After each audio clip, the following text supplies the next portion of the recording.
Okay, and you know who's the hottest of them all, Christo? Me?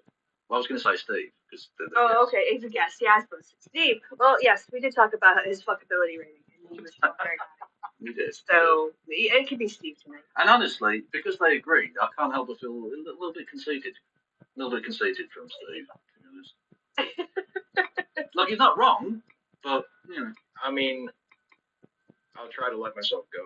Please do. I think Kevin's fuckability, his hotness goes up when his hair is long and curly like it currently is. I think that's a good look on you. What? It's very like, I don't know, 1990s glam rock kind of thing going on. There you go. Thank or you. grunge, yeah. Yeah, it is a bit grunge. I could have been the bass. Very Pearl Jam. Very Pearl. I could have been the bass player in a very low rent grunge band from the 90s that had that one hit that no one can really remember. But kind of like they remember the chorus, or it comes up on adverts. Yeah, like the bass. Yeah, it's the background music to a fucking Geico advert or something. Yeah. So main captain says, I have truly enjoyed the stream with Steve and Christy. Us too. That's why we like to have him on from time to time. Well, thank you for also not mentioning me there. Well, it was actually non-binary who gets the credit for this, because non-binary sent me the clip of someone asking you about having Steve on, and then you were saying, I don't know, basically ended up with the only reason you're still friends with me is because I make an effort to keep in touch with you. Basically, well, this is true, right? There's so many cool people that I meet, including like Steve and various other people, who I'd love to have on more often and all the rest of it, but that would involve me having to communicate with people, and that's not. I can totally relate to that. Yeah, I'm exactly the same way. I'm like, yeah, if people want to talk to me, they know how to find me, and it's not that I don't want to hear from people. It's just, I have to write a note to somebody. Like it's like that with my dad or something. Like it's like if he didn't come round to my house, I'm okay. Like he'll come round when he wants to, whatever. I'm exactly the same way. Like it's I think is it a man thing? Is that toxic masculinity? I don't even know. I don't think it is, because my dad is exactly the opposite. My dad has always gone out of his way and made an effort to go visit family members and friends and stuff, and it just, for whatever reason, it did not remotely rub off on me. Yeah, sociability is not an inheritable trait. In fact, I even kind of remember being a kid and thinking, because sometimes my dad would take me with him, if he was going to go visit, an aunt or a cousin or something, and I remember thinking as a kid, why is he going to see these people? Yeah, it's true. I just didn't get it. No, it's just why is he making the effort? They know where he lives. If they want to see him, they can come to our house. Well, exactly. Well, and that's actually my problem. We started with a bit of atheist banter. We're going to end with it. That's my whole point with heaven as a concept. My idea of perfection is not spending eternity with my fucking relatives. Mm-hmm. Look, I could be spending time with them now. You'll notice, however, I'm not. Read the fucking room, J-Dog. I don't want to look around these fucking people for more than 10 minutes if I can help it. My idea of heaven is living forever in that moment where I thought I was going to have to go to a family function, and then I just found out I didn't have to go. Oh, yes. Yeah, and then you've got because then the world of possibilities open up. You could do anything. Now, mostly you're going to sit around eating Cheetos and playing fucking Tekken or something, right? But that's your time. But for a second, you could do anything in the world. The universe opens to you. I'm just going to watch wrestling. But yeah, exactly. Something. Yeah, you were just given 4 hours with your life back that you could have done anything with. It's a beautiful moment of peace. And I got to choose. Exactly. I chose to waste it, but that was my choice. Absolutely. Anyway, on that bombshell, I'm going to send everyone over to Tina to go and check them out. They're Canadian, but don't hold that against them. William Shatner. Yes. Well, very similar to William Shatner. In no way whatsoever. Anyway, thank you, Steve, for coming on. Everyone go and follow Steve Shows on YouTube. Yeah, you should. My pleasure as always. My pleasure. Indeed. We need to do this more often, but again, that will involve Christy having to do it. She's the mediator. Make the woman do all the work. Yeah, always. Basically, yes. Yeah. You do the labor. Yeah. And thank you, Krista.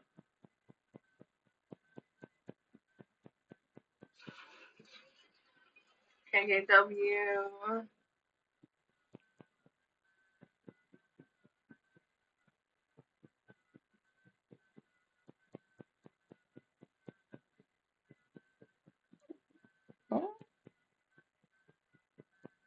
This? No. Okay. Oh, no.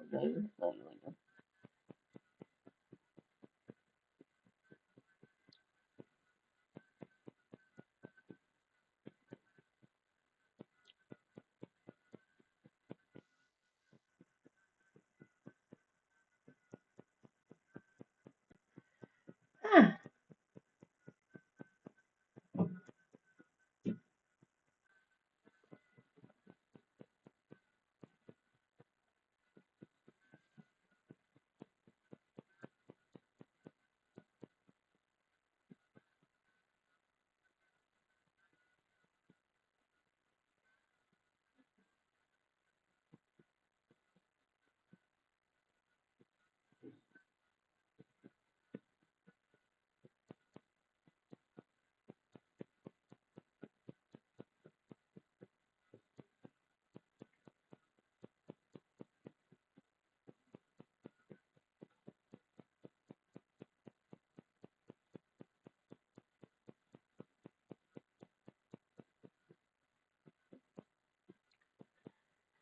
Um,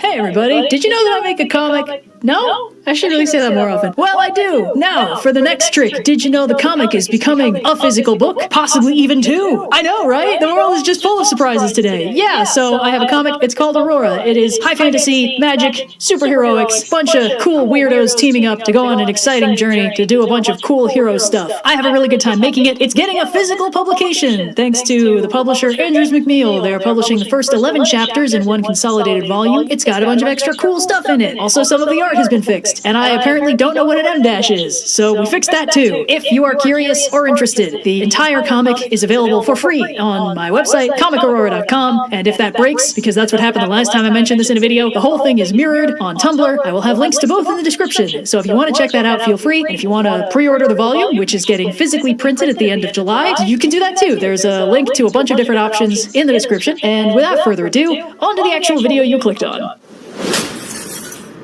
The ocean is a truly beautiful thing, isn't it? A marvel of nature, temperamental in her moods, an alluring mistress calling out to the wanderlust in the soul of every sailor, a mysterious siren song that sounds from wind and wave, drawing the unwary ever deeper. Unfathomably dark, unbearably cold, the world's largest graveyard, the Whale Road, the old grey widowmaker, keeper of untold treasures, man-made and natural alike. It's the force that swallowed Doggerland, the most tangible reminder of the gravitational pull of the moon, the source of our planet's very first mass extinction event that gave us our oxygen atmosphere. Some of the creatures that call it home feel like they'd be cozier in outer space, but we're chucking rocks from a glass house whenever we make that judgment, because we started out in the ocean, and the only reason we left it behind is we figured out a convenient way to pack up the ocean for overland transport and called it blood. Maybe it's because I was a Great Lakes kid, but frankly, I think the ocean is a little bit much. There's just way too much going on in there. It's too big, too deep, and way too crowded. Don't want to swim in it, don't want to sail in it, don't love smelling it, and I'm only sort of good with admiring it from a respectful distance. I don't trust it to do anything except potentially kill me and feel nothing. But the good news is, I can feel however I want about the ocean, and it won't matter jack diddly, because I'm 10 gallons of salt water pretending to have an opinion about the other 325 quintillion gallons. I'm a rounding error. I'm gonna get outvoted. The ocean is our go-to comparison for everything that is too much for us to get a grip on. Complicated things have depths. Hard-to-find information is dredged up. Incomprehensible things are unfathomable. Enormous things are oceanic. Complex and confounding problems need to be navigated. The ocean is the kind of thing that makes me understand why people get so hung up about gods. It's hard not to interpolate some sort of personality or will onto something so simultaneously enormous and unpredictably destructive. It'd be one thing if the ocean just sat there like your average tree or non-volcanic mountain, but the ocean has more in common with weather than it does the rest of the Earth's biomes, in the sense that it can go from fine to extremely deadly in the space of minutes. It's one of the only parts of the Earth that actually constantly operates on a perceivable human time time scale. Plate tectonics we might understand intellectually, but it takes an earthquake or volcanic eruption for us to really perceive it, because the bulk of it happens too slowly for us to notice. Even something as comparatively speedy as tree growth operates on a timescale of months or years. The ocean moves and changes so fast, it's almost operating on an animal timescale, and that makes it very easy for us to see it as a living, thinking thing. And once we've done that, it's not too hard to start manifesting that idea in the concept of a sea monster. Sea monsters are a very popular concept throughout history, folklore, and modern fiction, because frankly, it's really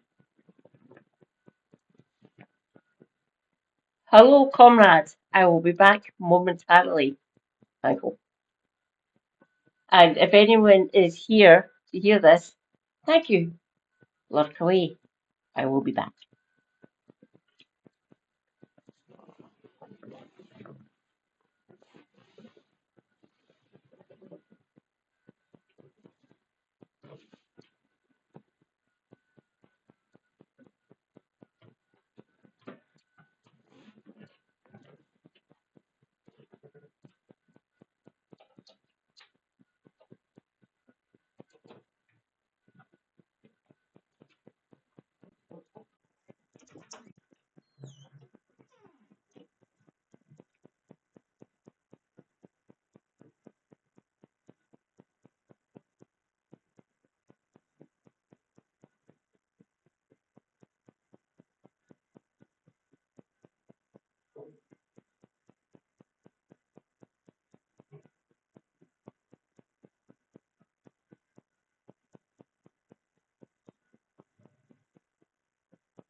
Easy to look at the ocean and think, boy, I bet that thing wants to fuck me up. Mythological ocean monsters were a classic staple of god and hero narratives, and they didn't always draw the distinction between a sea monster and a monster that is the sea. The Mesopotamian gods Abzu and Tiamat were simultaneously manifestations of fresh and salt water and big fuck-off monsters, and the Norse Jormungandr is a massive sea serpent that encircles the whole world and feels a lot more metaphorical than geographically literal. For extra fun, some of the folkloric roots of the trope might themselves have roots in real ocean life. Sure, back in the 1600s, if Joe Sailor said his boat got grappled by a terrifying beast like a rubbery tree with prehensile branches, we might have called him a doofus. But ever since the confirmation of the existence of the giant squid and its gianter cousin the colossal squid, stories like that have sounded a little more grounded, so to speak. Tales of mysterious tiny islands appearing and disappearing overnight, or the depth gauges hitting something that feels like the seafloor miles above where it should be, could very well be chance encounters with the humble whale. Hi, Flow Snake. Hello, hello, hello. How are you? Good to see you.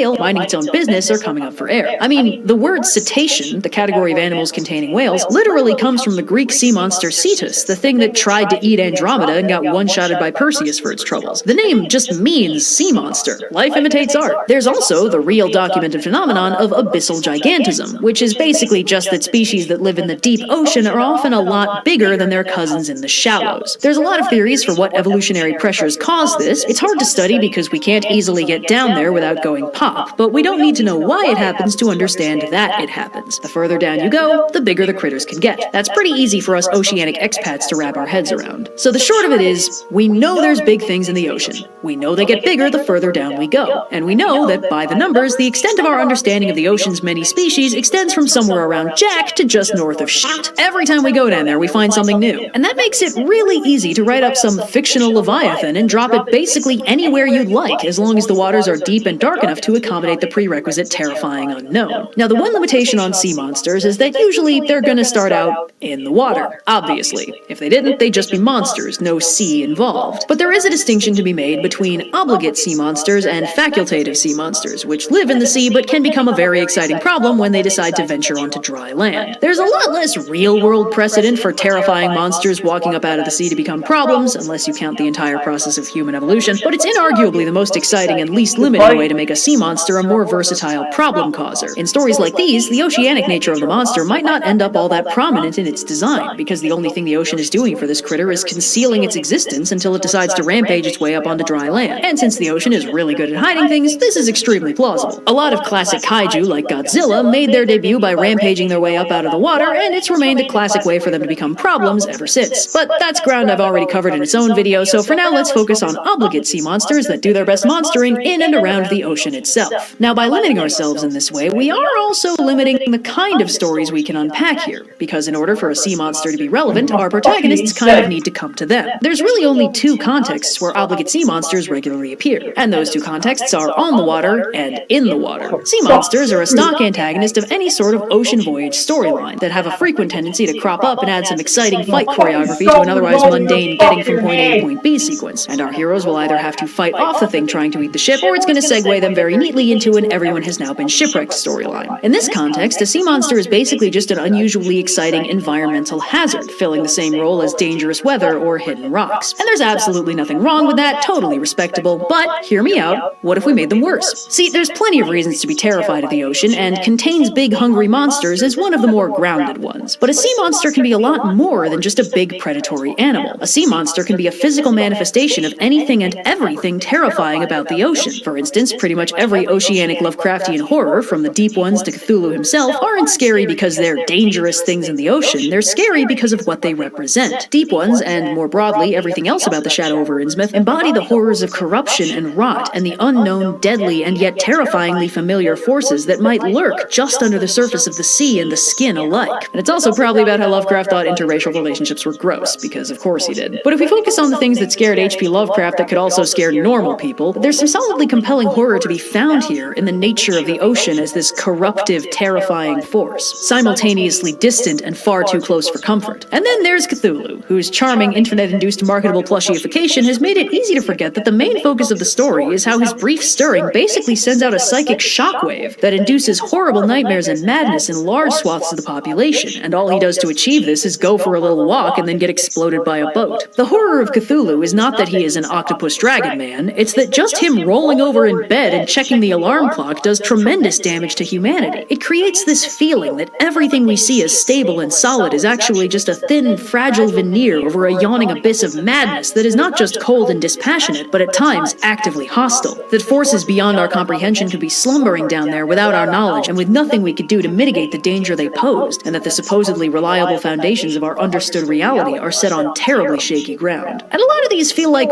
reasonable existential crises to have after pondering the ocean for any length of time. Yeah, it is vast and unknowable and capable of pulling some real hinky bullshit with basically zero warning. It does rot and corrode the things it touches, it eats away at construction and coastlines alike, and let's be real, it don't smell great. If you think the ocean is gross, it's really easy to embody that in a story that feels as gross as The Shadow over Innsmouth. If you think the ocean is terrifyingly vast and hiding potentially world-shattering dangers, you can slap all that theming on any number of submerged elder gods and call it a day. It'll capture the vibes cleanly while also putting a face to the danger and letting the characters contemplate it more directly than just not really digging the vibe. Sea monsters of this type are both deadly dangerous and not entirely knowable. They serve as manifestations of the sea as an infinitely horrific mystery. If they ever become entirely comprehensible to the audience, they lose a lot of that eldritch je ne sais quoi. And it's really easy to make a sea monster that represents something. Or everything. Scholars have been arguing over what Moby Dick means since it was published, because overly verbose obsession with big murder whale is the kind of thing you can just kind of keep reading into and never stop. Is the whale God? Is the whale death? Is the whale a scathing critique of transcendentalist philosophy? Who cares? All that matters is it's sure as hell not just a whale. And, appropriately enough, there's even more depth to be found in these kinds of stories when it comes to how the characters think about the sea monsters. In the simplest cases, the sea monster is just an environmental hazard to be fought off or killed, and the characters basically just think of it like a problem to be solved. And if the sea monster represents the unknowable horrors of the deep, it's pretty common for the characters to straight up run, because you can't outfight the concept of the ocean being scary. Sometimes the characters develop personal vendettas against specific sea monsters, transforming them from run-of-the-mill giant murder fish into allegories for the destructive nature of revenge, or the consuming power of obsession, or the futility of trying to fight death itself, or whatever. But for all the smack I talk about how my homegrown body of water is much nicer and less terrifying, yes, even Lake Superior, the ocean is also, quite frankly, a wondrous and unknown thing. It's the world's most famous inspirer of wanderlust, and a manifestation of the infinite and beauteous unknown. It's arguably the last unexplored frontier left on Earth, with every expedition into its depths uncovering more new species and deepening our understanding of the functionality of our planet. And it's also scary as shit. There's a reason sailors are famously superstitious. If your survival from one day to the next is completely at the whims of something simultaneously life-giving and glorious and temperamental and deadly and too vast to meaningfully comprehend, you're gonna start pattern recognizing the hell out of anything that might let you not die about it. Ocean explorers appreciate the wonder of the sea, but it's not a thing that can be conquered or tamed, and thinking it is a really good way to get extremely dead about it. And this is a duality that can also make an appearance in the stories of sea monsters. Sometimes they're representative of a vast and beautiful / terrifying unknown, and the way our heroes navigate their interactions with them also reflects a greater relationship with the sea itself. In these stories, characters will probably be narratively punished for trying to destroy or take control of the embodiments of the sea, but they might be narratively rewarded for respecting or trying to understand them. It's kind of a specific variant of the learning to respect nature story format. The ocean can never be made harmless, but it can be better understood. One movie that built its entire foundation on this premise was 2022's The Sea Beast, a rare Netflix original that was actually straight up good. It starts off with a very simple premise. There are terrifying sea monsters and bold pirate aesthetic hunters who make their living going out and killing them. It's a noble profession rooted in centuries of tradition founded on the heroic ideals of defending their home front from vicious monsters, and it's probably a coincidence that the king and queen live in such a swanky palace and seem to have such a vested interest in maintaining the narrative that they're hunting down and killing everything in the ocean in self-defense. I mean, all the books say that the sea monsters started it, and a book with the official government seal of approval on it has never been written with any sort of ulterior motive. Anyway, shock and surprise, it turns out at least one of the sea beasts turns out to be much more compassionate than the stories would indicate, as after one of the characters cuts it loose from the ship so it won't drag them both to the bottom of the ocean, the sea beast recognizes this as a helpful act and helps them in return, bailing them out of a dangerous situation by temporarily eating them. This is, of course, not the best way to make friends, and our heroes are naturally terrified. But it becomes increasingly clear that this sea monster, while not going out of its way to be charming, is largely reactive. They did it a good turn, so it's helping them out in return. And they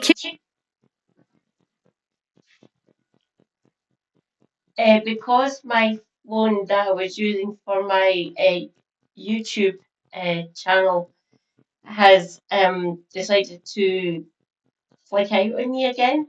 Flow Snake, are you busy? Would you like to join me? You can call into my Discord if you like, and you can join me on the stream. Let me know. I'm here.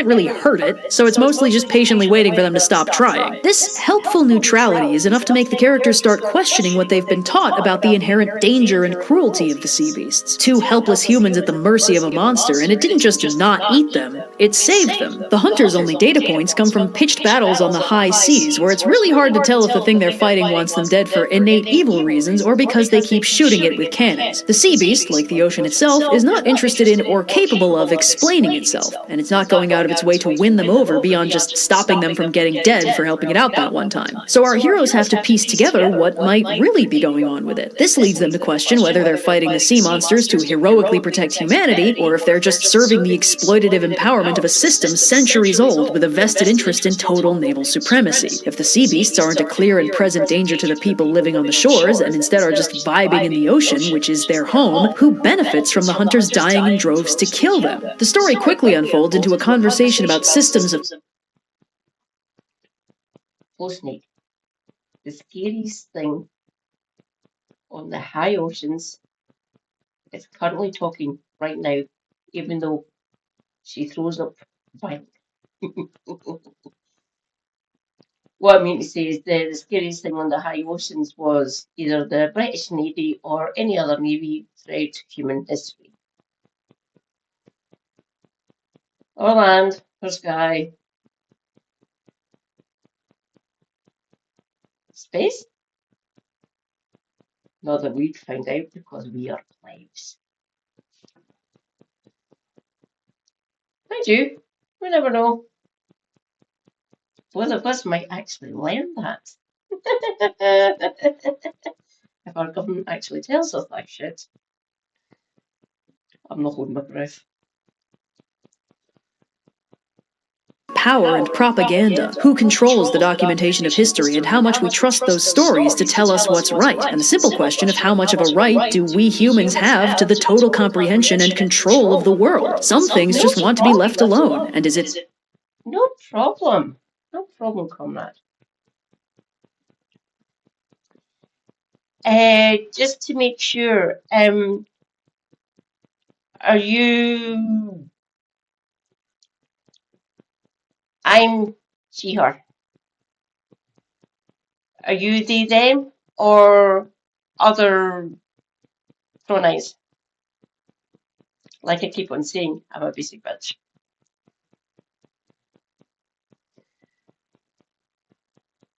Better to do that than to try and find new ways to exploit it for personal gain? This is a very pertinent conversation to have about the ocean specifically, which is constantly at risk of being ravaged by things like wide-scale industrial fishing or seafloor dredging or oil drilling, things that could kick up huge quantities of sediment and pollutants and destroy food chains and species interactions we don't even know about. The ocean is beautiful and dangerous, and we could try to fight it for its rich resources, but are we really that desperate or that callous or even that short-sighted? This isn't an inherently selfless consideration aiming to save the sea critters out of the goodness of our hearts. The ocean is a huge carbon sink, absorbing a massive amount of the CO2 released into the atmosphere, including a lot by human emissions. The more of that we do, the more the ocean needs to absorb, a process that can cause the waters to acidify en masse, harming a lot of marine life in the process. The mechanisms by which the ocean absorbs and sequesters that excess airborne carbon aren't entirely understood, because the ocean itself isn't entirely understood, but the ocean's ability to mitigate excess CO2 is super important for mitigating mitigating the damaging effects of global warming, a thing humans have very good personal reasons to care deeply about. Oceanic carbon sequestration isn't a thing saltwater just magically does. It's deeply linked with oceanic ecosystems of life, many of which we are actively harming and can barely study because we can't get down there for more than a few hours at a time, and we can't easily bring back live samples without them exploding. To make a long story short, the ocean does a lot of weird shit that in the grand scheme of things we only very recently found out keeps the planet habitable. And if we start blindly fucking with it for shits and gigs and a few more zeros in some mining interest's bank account, we could very easily damage or break something structural to human life as we know it. It's a commonly quoted but incorrect statistic that the Amazon rainforest produces 20% of the world's oxygen, and that's why clear-cutting it is bad. And while clear-cutting is still bad for a myriad of reasons, the rainforest doesn't produce anywhere near that much oxygen. However, the ocean does. In fact, oceanic plankton produce about half of the Earth's oxygen. Now, that's also about as much as is consumed by all marine life put together. But that's just another part of the whole hugely complex system. We don't understand it well enough to safely fuck with it on any sort of large scale. And in cases like that, it's always better to err on the side of caution and do as much research as possible to try and understand it as completely as possible. And here's the thing about humans. We're really bad at understanding big, complicated things, but we're really good at telling stories. It's really hard to explain everything the ocean does and why it's not a good idea to catastrophically disrupt it or to assume we can predict the knockdown effects of things we might try to do to it. It's really hard to point at the ocean and say, that thing is actively right this very minute doing almost all the legwork to keep our atmosphere breathable. I know you can't see that it's happening, but trust me, it definitely is. That's a weird, complicated thing to say, and the further down you explain it, the more complicated it gets. It can be the tangled, convoluted work of a lifetime to unravel even a fraction of this beautiful, terrifying, structurally irreplaceable thing, and the work of several lifetimes to turn that research into a convincing reason to leave it alone, to study it respectfully from a distance instead of trying to conquer it or carve it up for prime cuts of mineral resource rights. But you know what's really simple to explain? You know what ain't broke? Here there be dragons. Maybe go somewhere else.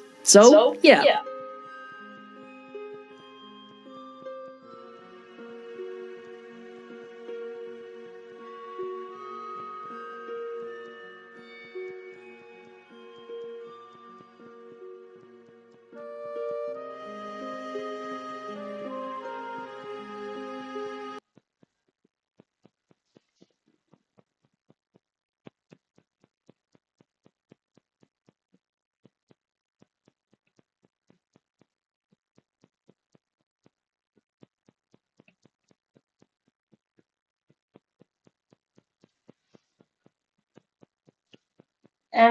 Hi. Not black, not brown, very, very pale.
Ding, ding, ding, ding, ding, ding. Fuck off.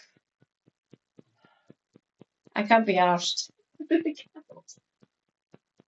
Seriously, you absolute fucking ball bags. Just leave me alone.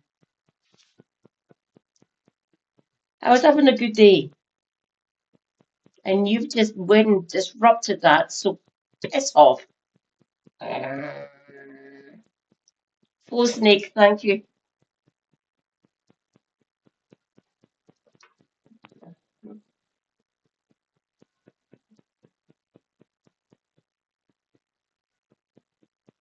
Eh.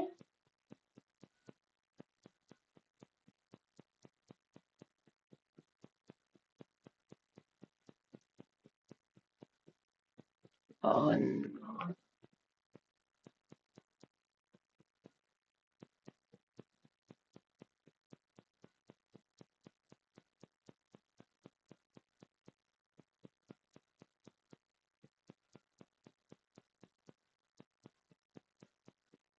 That's a neat trick.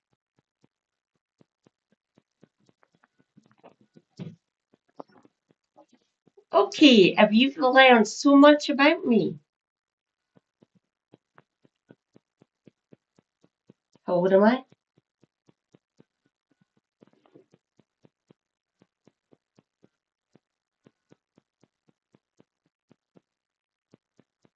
Oh, what the? Seriously, don't make me find you bastards out. Just piss off. Uh,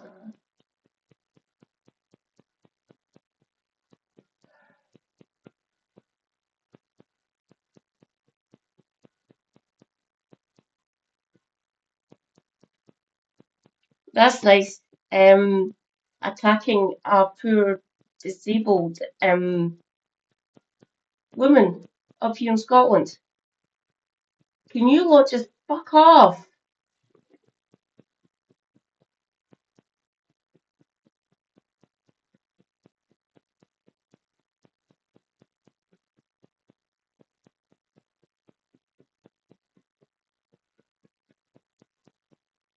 Oh, fuck off.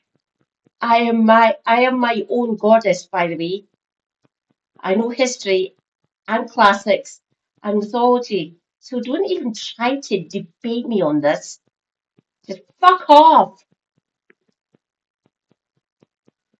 Oh, Christ's sake.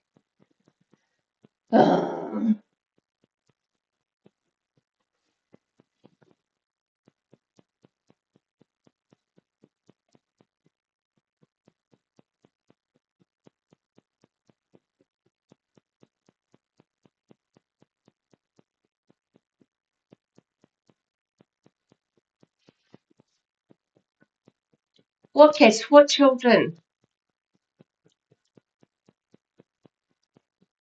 I am not a mother. I am not a parent. I have nephews and nieces and cousins. As far as I'm aware, they all love me.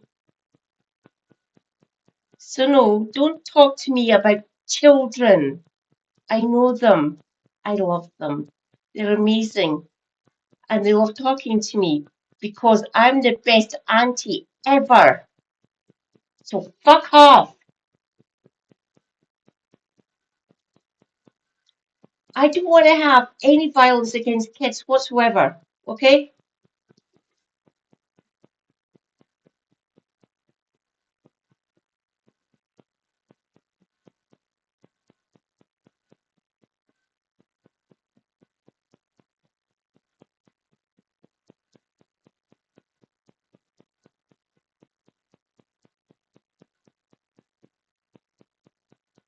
Oh, for fuck's sake.